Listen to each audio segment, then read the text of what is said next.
Assalamualaikum warahmatullahi wabarakatuh, saudaraku yang dimuliakan Allah. Semoga kita selalu dalam keadaan sehat walafiat. Amin ya rabbal alamin. Babi menjadi binatang yang diharamkan oleh Allah Subhanahu wa Ta'ala. Bukan hanya dagingnya, tapi segala hal yang dihasilkan dari babi diharamkan untuk manusia.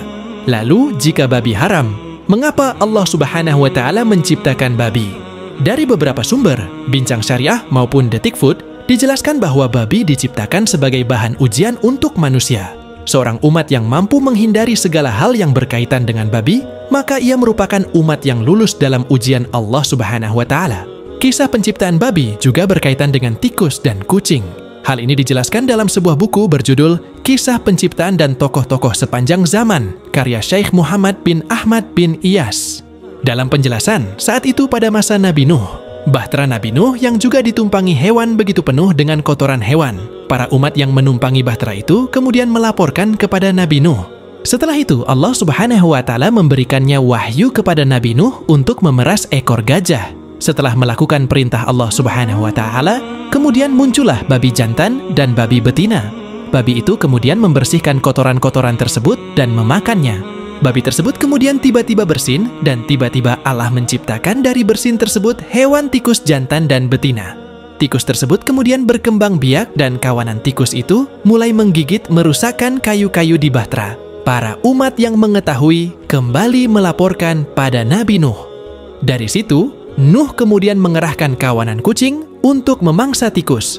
Sampai akhirnya, hingga saat ini, tikus dan kucing bermusuhan.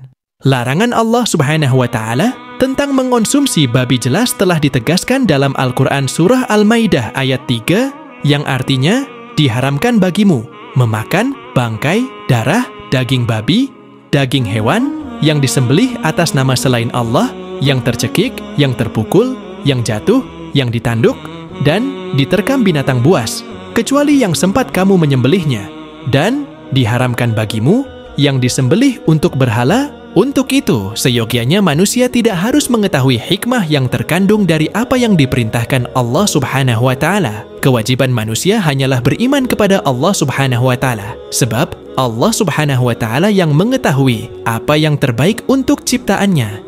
Jadi, cukuplah percaya jika ada suatu larangan dari Allah Subhanahu wa Ta'ala. Dia tidak ditanya tentang apa yang diperbuatnya, dan merekalah yang akan ditanyai. Quran Surat Al-Anbiya ayat 23. Diciptakannya babi itu dapat memberikan suatu pelajaran yang bisa dipetik, yaitu agar manusia tidak menjadi seperti babi. Hewan babi dicirikan dengan hidupnya yang malas dan rakus. Untuk itu, kemudian Allah mengharamkan babi. Seperti diketahui, babi merupakan hewan yang kotor dan jorok karena juga memakan kotorannya sendiri, dan bahkan memakan makanan yang telah dikencingi babi sendiri. Dalam surat Al-Madinah ayat 60, Allah Subhanahu wa Ta'ala berfirman, "Apakah akan aku beritakan kepadamu tentang orang-orang yang lebih buruk pembalasannya dari orang-orang fasik itu di sisi Allah, yaitu orang-orang yang dikutuk dan dimurkai Allah. Di antara mereka ada yang dijadikan kera dan babi dan orang yang menyembah tagut. Mereka itu lebih buruk tempatnya dan lebih tersesat dari jalan yang lurus."